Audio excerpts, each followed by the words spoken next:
그로하여 일체의 괴로움을 벗어나셨다. 이 세상살이 그리고 죽음의 고통을 벗어나는 그 길이 아주 간결하게 나타나 있습니다. 존재의 공성을 살펴야 괴로움에서 벗어난다는 거예요. 사실 우리가 가지고 있는 모든 고통은 다 무엇인가가 있어서 생기는 것이죠. 아니 남자친구가 있었으면 좋겠는데 없어서 지금 괴로운데 뭐가 있는 것이 문제냐고, 없는 것이 문제냐고 그러실지 모르겠는데, 그것도 내 마음속에 남자친구가 있었으면 하는 생각이 있어서 괴로운 거죠. 그런 욕망 혹은 가래가 있어서 괴로운 거예요. 잘 살펴보면 없는 것이 우리한테 문제를 끼치고 괴로움을 주는 것은 아무것도 없습니다. 다시 말하면 존재하는 것들이 우리에게 괴로움을 끼치기 때문에 존재를 잘 들여다보고 그것이 사실 없는 것이라는 걸 알면 고통이 있을 수가 없다는 이야기죠. 모든 건 다 인과대로 벌어지는 거잖아요. 원인이 있어서 결과가 있습니다. 이것은 부처님이 깨달으신 이 우주 모든 것을 지배하는 단 하나의 법입니다. 진리입니다. 원인 없이 어떤 결과가 있다면 그 결과를 우리가 피하려고 해도, 그런 것이 고통이어서 그걸 없애려고 해도 원인을 없앨 수가 없으니까 고통에서 벗어날 수는 없을 것입니다. 사실 사성제의 가르침이 그런 것이죠. 이 세상이 고통스럽다고 해도 그 고통이 원인이 있기 때문에 그 원인을 제거할 수 있고, 그리고 그 고통의 원인을 제거하는 바른 방법을 찾아서 적용할 수 있고, 그래서 정말로 고통이 없는 상태에 이룰 수 있다는 것이죠. 모든 게 인과에 의해서 벌어지기 때문에 중생의 고통도 원인이 있어서 그 결과로 나타나는 것이고, 우리가 고통을 다 벗어나서 열반에 이르는 것 또한 이 인과관계 속에서 바른 원인이 있어야 가능한 것인데, 그 바른 인이란 바로 존재의 공성을 깨닫는 것이라는 거죠. 사실은 그건 동시적인 것이에요. 원인이 있어서 결과가 벌어진다 하니까 어떤 것이 먼저고 그 다음에 어떤 결과가 올 것 같지만, 존재의 공성을 깨닫는 것 그 자체가 벌써 고로부터의 해탈이라는 거예요. 이것을 부디 명심하시고 항상 그와 같지는 않을지라도 살다가 괴롭다고 느낄 때 바로 이걸 적용해 보려고 하셔야 돼요. 나한테 천하의 복음이 생겼다. 이 검은 무엇이든지 펼 수 있고 어떤 적도 일격에 쓰러뜨릴 수 있고, 내가 이걸 들어 보이기만 해도 다 벌벌 떨고 덤비지를 못한다 해도 그 검을 쓸 줄 모르면 아무 소용이 없는 거예요. 검을 들어 올리기라도 해야 될 텐데, 적이 나타나가지고 나를 위협하면서 덤벼들 때 내가 그게 무서워가지고 그냥 칼을 내던지고 도망가면 그걸 어떻게 해볼 수 있겠어요? 근데 우리가 사실 이렇게 어리석은 사람처럼, 어린아이처럼 똑같은 물을 계속 범하고 있어요. 이미 우리가 다 반야호금을 가지고 있는데 그걸 쓸 줄 모르고 그냥 괴로움을 계속 당하는 거예요. 꿈꾸다가 이거 꿈이야 하고 알아차리는 순간 아무리 심각한 상황에도 아무 문제가 되질 않잖아요. 꿈에서 누가 나를 때리고 죽이려고 해도 이건 꿈이야, 때리려면 때려, 난 안 아프니까, 죽여봐, 난 안 죽으니까, 그렇게 할 수 있으면 무슨 문제겠어요? 그냥 재밌게 그 꿈을 꿀 수 있죠. 그런데 우리가 딱 한 생각 돌이키는 거, 이거 공의로구나 하고 살피지 못하는 거, 이것이 이렇게 끊임없이 고통당하면서 꾸역꾸역 살아가게 되는 원인인 거죠. 이 반야복음을 절대 놓치지 말고 여러분들이 살아가면서 고통을 당할 때 언제든지 그 칼을 치켜 세우고 휘두를 줄 알아야 된다는 말이에요. 이 세상에 고통은 무엇이 있습니까? 사실은 모든 게 다 고통이에요. 존재로 여겨지는 것은 다 고통입니다. 일체 계고, 이 모든 것이 다 고통이라는 걸 알아야 된다는 것이 부처님께서 사승제에서 맨 처음에 말씀하신 고의 진리입니다. 생로병사, 이것이 우리 살아가는 과정의 전부잖아요. 태어나서 늙어가고 죽고 그 가운데 끊임없이 고통당하고 병들어 시달리고, 거기서 보고 듣고 하는 그 모든 것들, 이 세상의 존재 자체, 그것들이 다 괴로움입니다. 생로병사는 네 가지 큰 고통이라고 하죠. 사고, 생로병사,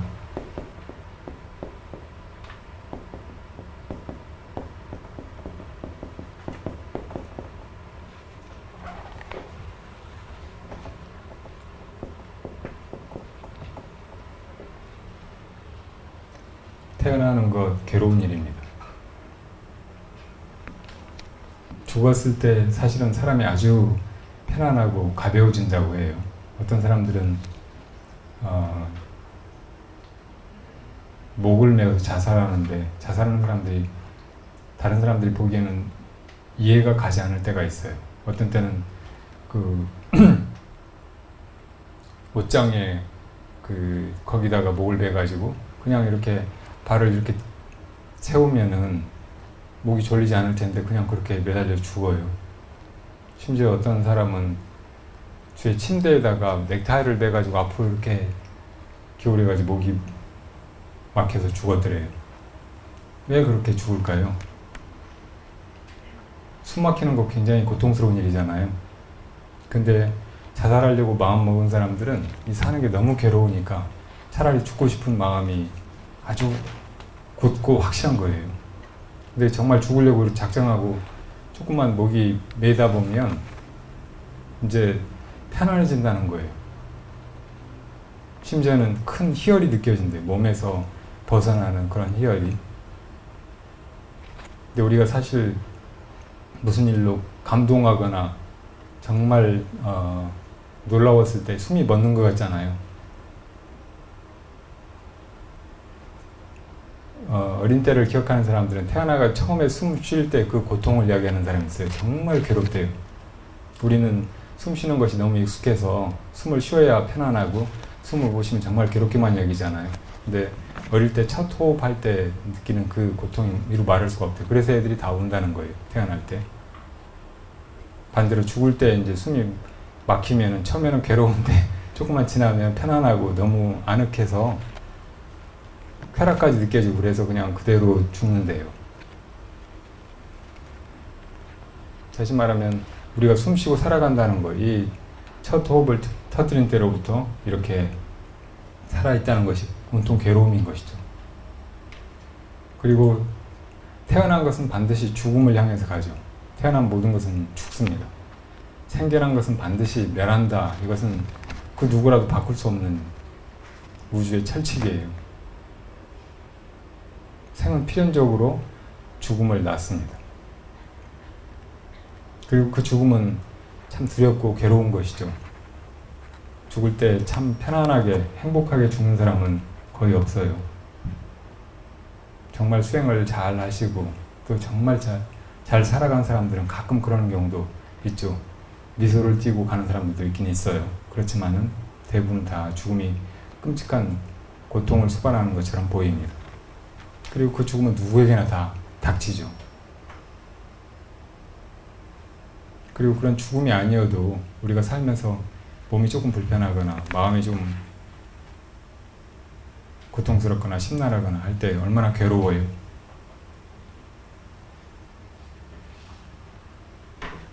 몸을 가지고 살아간다는 것은 또 참 무겁고 불편하고 많이 아프고 한시도 편할 날이 잘 없는 것이어서 온통 이 병고의 뭉치 같은 것이죠. 그리고 그나마 인생에서 몸이 비교적 건강하고 힘이 넘치고 한 젊은 시절에는 그럭저럭 이 몸 때문에 고통당하고 몸 때문에 좌절하고 그럴 일은 없지만 점점 추해져 가고 보잘것 없어져 가고 쇠약해지고 하는 이 노후, 이것도 큰 고통이죠. 우리를 삶의 의욕을 잃어버리게 하고 이 삶 전체를 다 무의미하게 느끼게 하고 하는 것이 바로 이 노쇠라고 하는 불가피한 현상입니다. 근데 인생의 주제가 바로 생로병사 뿐이잖아요. 태어났다 죽는 것이고 온통 다 괴로움이죠. 그 외에도 살면서 우리가 겪는 괴로움들은 자잘한 것들이 이루 말할 수가 없지만 크게 나누면 다른 4가지 고통이 있어요. 그래서 이 4가지에다 또 4가지를 합해가지고 팔고라고 합니다. 이 나머지 4가지는 뭐냐면 싫은 것을 만나는 괴로움, 좋은 것과 헤어지는 괴로움, 또 뭔가를 구하는데도 얻지 못하는 괴로움, 그리고 4번째는 이 마음을 자기 마음대로 멈추고 쉬지 못하는 괴로움이. 처음에 자기가 좋아하고 사랑하는 것들이 있고 그것들이 있을 때는 행복하고 안도를 하고 좋아서 웃고 그러지만 그것들이 무상한 것이어서 지나가는 것이어서 그렇게 떠나가도록 헤어지도록 운명 지워진 것이기 때문에 언젠가 나를 떠나갈 때는 내 마음 안에 큰 고통이 일어나는데 그것을 애별리고라고 하죠. 사랑하는 것과 이별하는 고통이에요. 별리하는 고통, 괴로움.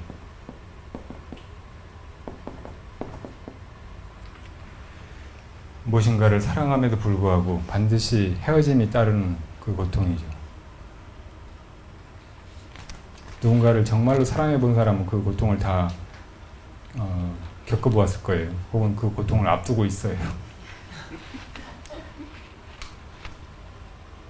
이 반대가 원증회고죠.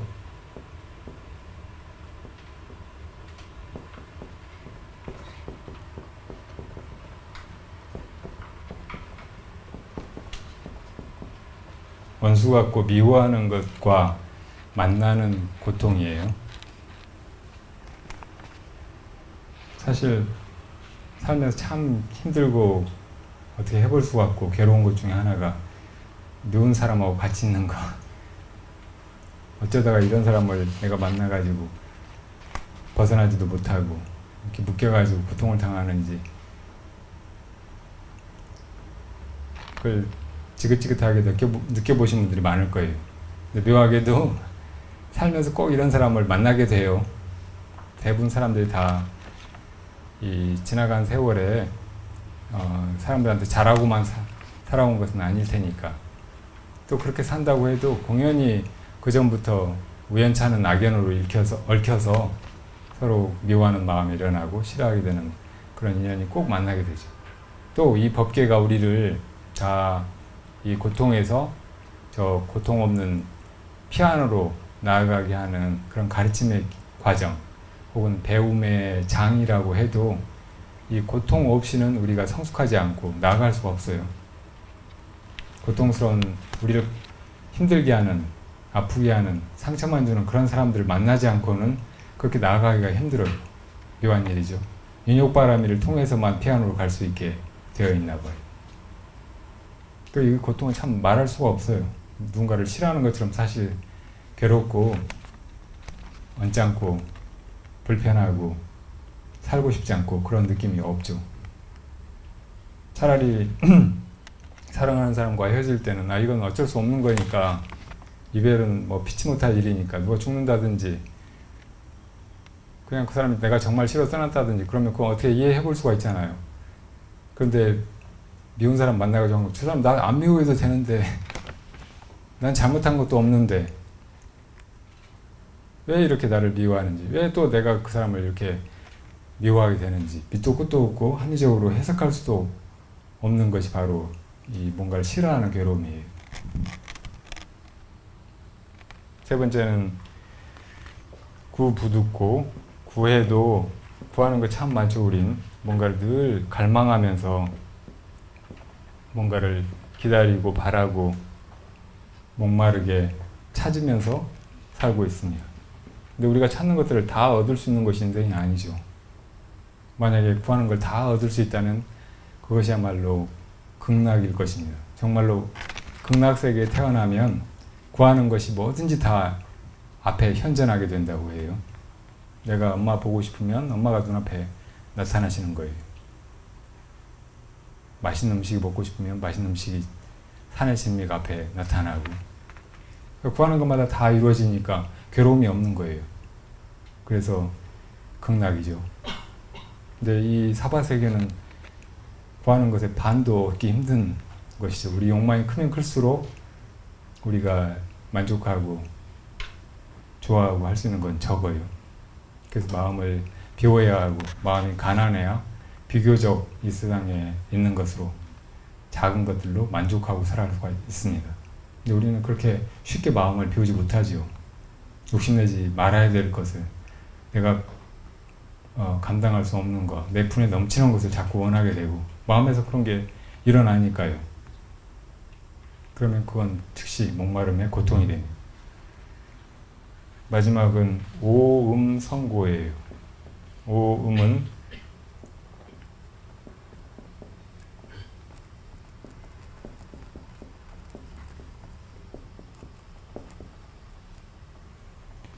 오온을 다른 말로 음이라고 해요. 오온은 이 본래 비어서 깨끗한 우리 마음의 바탕을 가리고 있는 먼지 같은 것이라고 했죠. 5가지 쌓임. 근데 오음은 5가지 우리를 그늘지게 하는 것이, 본래 밝은 광명으로 가득 차 있고 전혀 어리석지 않고 아주 지혜로운 것인데, 그것을 그늘지게 해서 어둡게 만드는 것들, 이것이 그대로 오온이에요. 색수상행시. 우리는 아침마다 의식이 돌아와서 깨어나고 저녁에 잠들면 깜깜해지고 하는 그 시기, 첫 번째 우리 깨끗한 마음을 가리는 먼지죠. 그리고 그 시기, 가만히 있으면 될 텐데 자꾸 뭔가를 바라고 뭘 미워하고 마음에 움직임이 생겨요. 그것이 행위죠. 그리고 그것이 세상의 것들을, 또 자기 존재를 보고 이것은 이것이다 저것이다 라고 분별하고 이름을 지어요. 이것은 상이에요.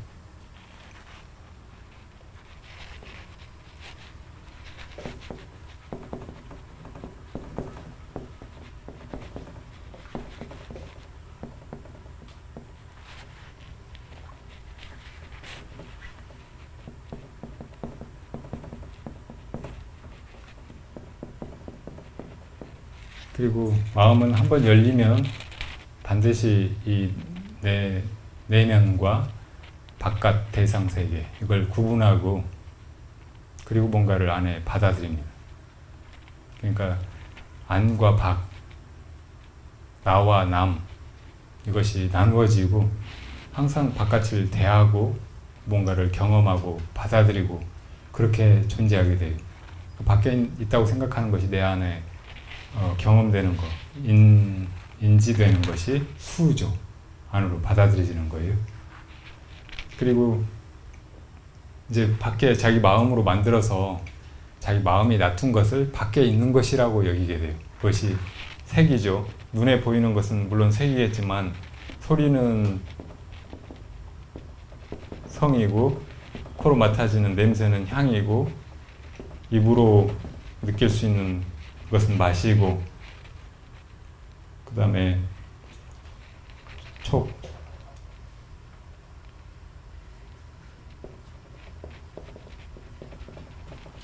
피부나 이 몸 안의 느낌으로 느낄 수 있는 여러 가지 느낌, 이건 촉이고, 그 다음에 이 마음으로 이런저런 생각을 짓거나 혹은 어떤 의지를 일으키거나 감정을 일으키거나 한 그 마음이 느끼고 지각할 수 있는 그 마음의 대상들, 이건 법이고, 이것들이 다 이제 밖에 있는 거예요. 대상 경계죠.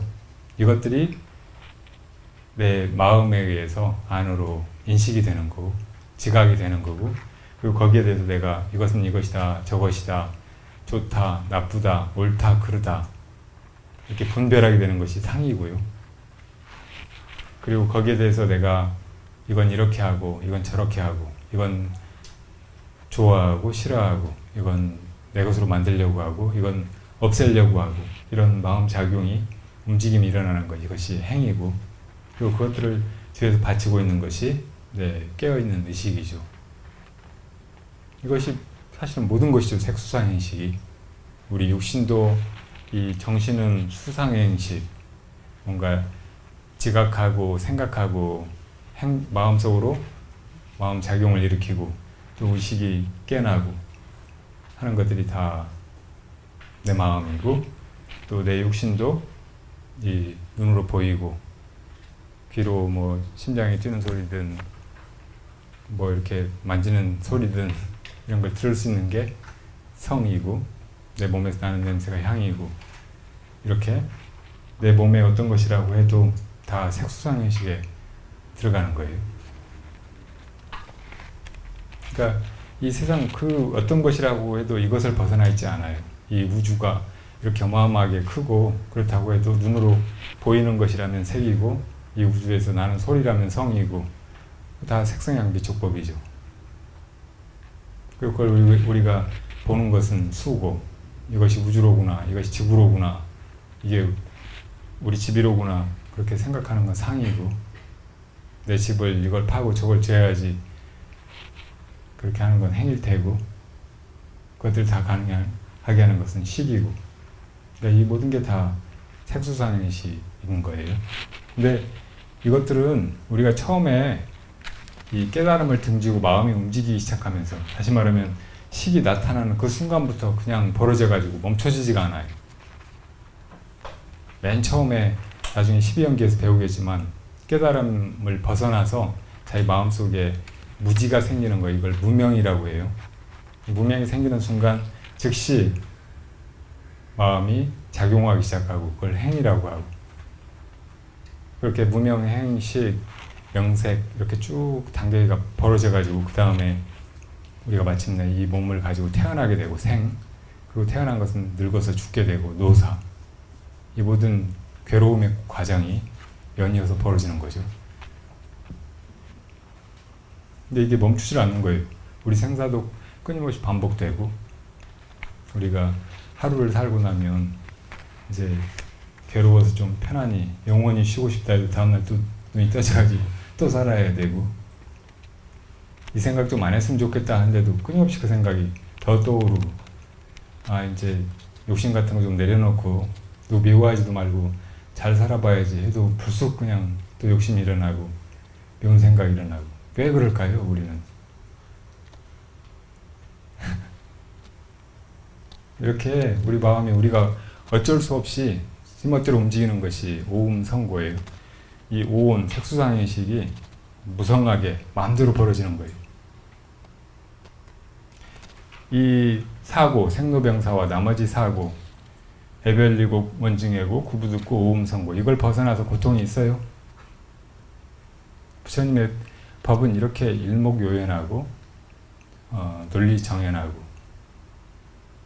이걸 벗어난 것이 없어요. 완전한 분석이고 완전한 통찰이죠. 그러니까 우리가 이 세상의 고통을 당할 때 내 어리석은 소견으로 어떻게 해보려고 하거나 그냥 고통만 당하고 있지 말고 부처님의 법 안에 이걸 비춰보라는 거예요. 여기 지금 내가 당하고 있는 이 고통은 어떤 것인지, 여기 어디에 해당하는지 그렇게 알아보라는 말이에요. 아 이게 늙어가는 데서는 고통이로구나. 아 이게 친구한테서 뭔가 나쁜 말을 들어서 벌어지는 고통이로구나. 내 마음속에서 공연히 한 가지 생각이 무질서하게 내가 어떻게 해볼 수 없이 계속 일어나기 때문에 느껴지는 고통이로구나 하고, 이렇게 제대로 알아차리고 거기에 이제 그걸 벗어날 수 있는 바른 방법을 적용해 보라는 거죠. 어쨌든 이렇게 색수상행식이 끊임없이 벌어져 가는데, 이 색수상행식이 우리에게 주는 고통을 벗어나는 그 길이 바로 이것을 바르게 잘 정관하는 거예요. 제대로 여실하게 살피는 것. 다시 말하면 반야의 빛으로 잘 비추어 보는 것. 잘 보면 사실은 없는 거예요. 꿈과 같은 것이에요. 내 마음이 지어낸 거예요. 사실은 우리 마음이 지어낸 것이라는 걸 알면 뭐 나쁜 꿈도 괜찮고 뭐 고통스럽기만 한 어떤 것이라고 해도 그냥 그렇게 뭐 영화를 보듯이 소설을 읽듯이 보아 넘길 수 있듯이 그냥 괜찮은 거예요. 자, 오늘은 질문이 있어서 질문에 대답을 좀 해드릴게요.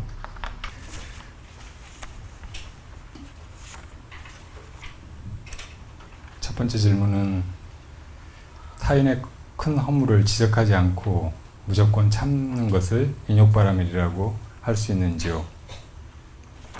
때로는 인욕하는 것보다 바르게 알려주어 허물이 반복되지 않도록 하는 것도 지혜로운 일인 것 같습니다. 언제 지적하고 언제 참아야 하나요?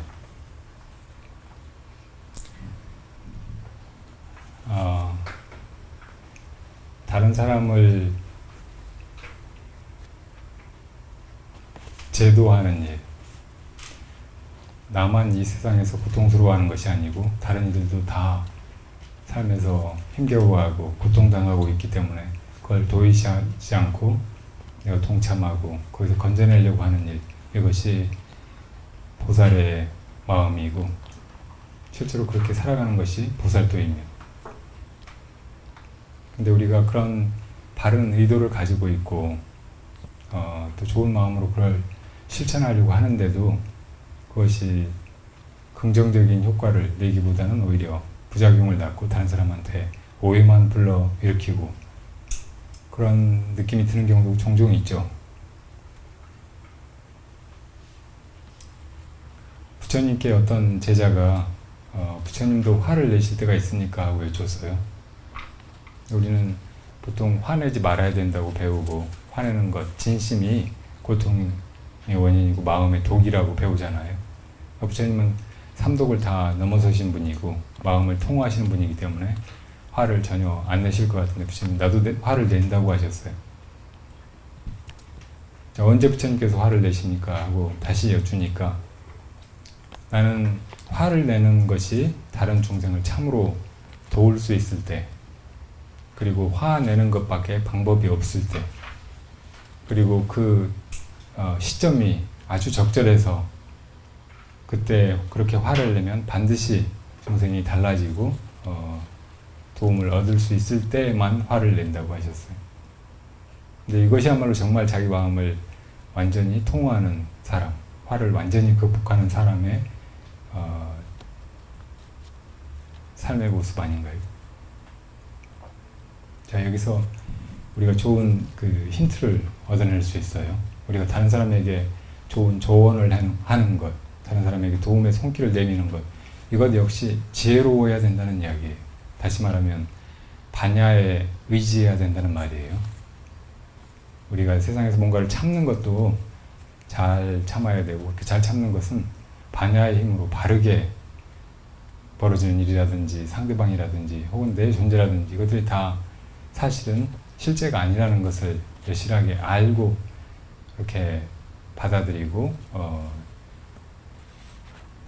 또 거기에 물들지 않고 하는 것이 바른 인욕이라고 얘기했지만, 다른 사람에게 도움을 주는 것도 이거의 보살행위이고 물론 다른 사람에게 도움이 되는 일이고 할지라도 거기에 지혜가 없으면 바르지 않은 방법으로 그렇게 도움을 준다든지 혹은 바르지 않은 시점에 뭔가 도움을 주려고 한다든지, 그래서 오히려 상대방을 언짢게 하거나 오해를 불러일으키는 게 수가 흔히 있다는 말이죠.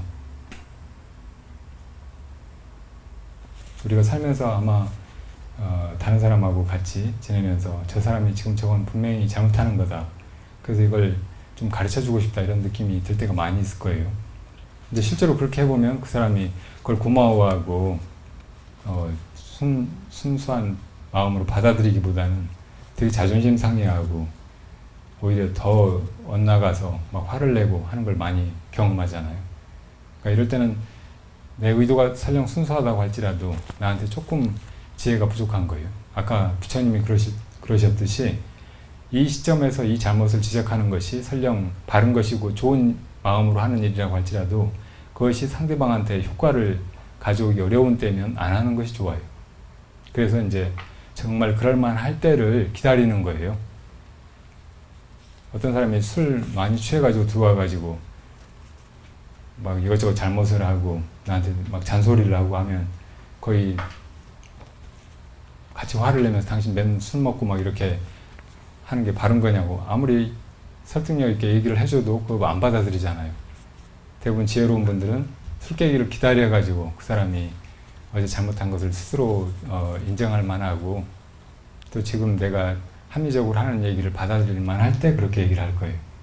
그와 같이 다른 사람이 뭔가 잘못을 하고 그랬을 때 그걸 가르쳐 주고 싶어도 그 사람이 이제 그걸 받아들일 만한 준비가 되었을 때 혹은 내가 충분히 지혜가 성숙해서 그 사람의 잘못된 생각을 꺾고 또 그런 행동을 바로 잡아주고 할 만할 때 그렇게 하는 거예요.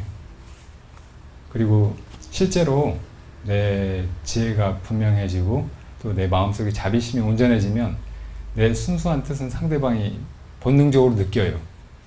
설령 그게 듣기 싫은 말이고 화내는 말이고 아주 자존심을 건드는 말일지라도 상대방이 그것을 진짜 나를 사랑하는 마음에서 한다는 것을 안다고. 지난번에 파리에서 오신 어떤 노보살님이 자기 자식을 어떻게 키웠는가 그런 이야기를 해주시면서 어릴 때부터 계속 때려서 키웠다고 얘기를 하신 적이 있어요. 근데 우리 한국의 부모님들은 자식에게 손을 대는 거, 매질을 하는 거 이건 옛날과 다르게 시대에 뒤처진 것이거나 혹은 지혜롭고 합리적인 방식이 아니라고 그렇게만 생각하는 경우가 많을 것 같아요. 그래서 대부분 사람들이 얼른 그것을 못 받아들였는데 그 보살님이 이렇게 얘기를 하시더라고요. 자식이 그걸 잘못했다는 것이 드러나면 불러다가 네가 이렇게 한 것이 맞느냐 이렇게 확인을 하고 그것이 바른 것이냐 바르지 않은 것이냐 확인하고 그 바르지 않은 것을 네가 고치기 위해서 뭔가 벌을 받거나 혹은 다른 식으로 그걸 뉘우치지 않으면 안 된다는 것을 인정하느냐 이렇게 물은 다음에 그럼 네가 이제 그 벌을 정해라 이렇게 해가지고 그러면 한 10대 맞겠습니다 하면 그때 때리고 하셨다는 거예요. 그러니까 그렇게 완전히 다른 사람 마음을 바꿀 수 있고 상대방이 받아들일만 하고 또 내가 분명히 그렇게 하는 목적이라든지 그 순수하고 자비로운 동기 이런 것이 전달이 되었을 때 매를 때리는 거 이것은 그냥 잘못된 일이다. 폭력은 무조건 옳지 않은 것이다. 이렇게만 말할 수 있는 것이 아니고 오히려 그 상황이 아주 적절한 것이고 정말 자식을 큰 사랑으로 잘 키우는 그런 방법이고 그런 것이잖아요. 그렇게 이 세상에서 우리가 다른 사람과 조화를 이루고 살아가는 일, 또 어떤 때는 다른 사람을 가르치고 다른 사람을 바꿔가는 일, 그래서 이 세상을 정말 보다 나은 그런 삶의 터전으로 바꿔가는 일은 언제나 내 마음대로만 되지 않고 나 혼자 달라진다고 되지 않아요.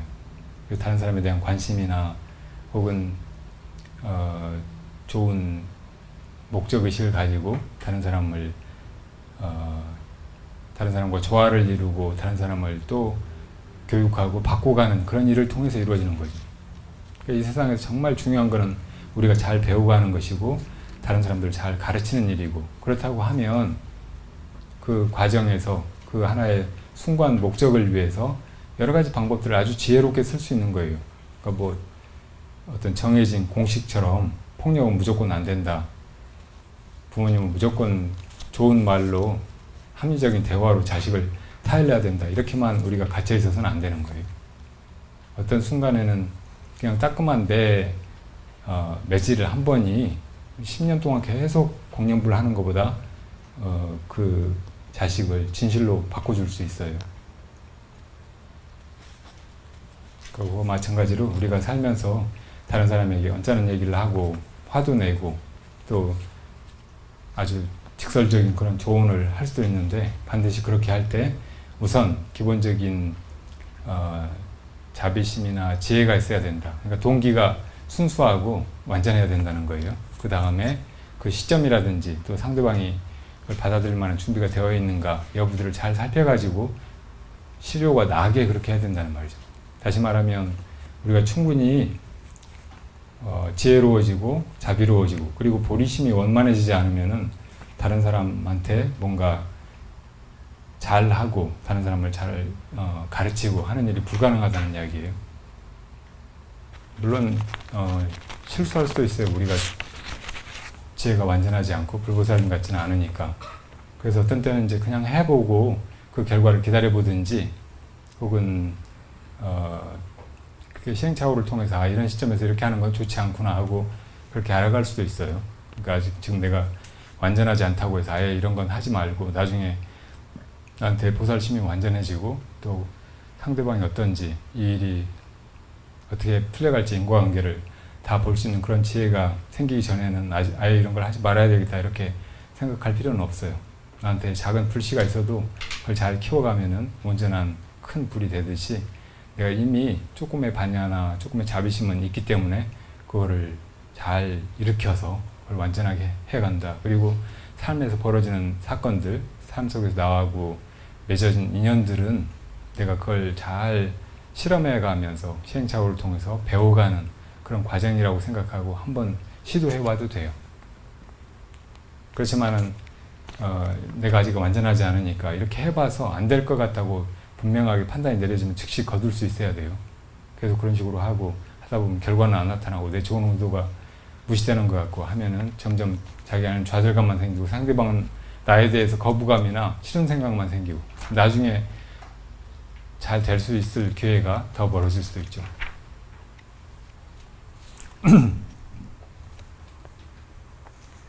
다른 사람의 허물을 잘 참는 것, 이것은 인욕바람일까요?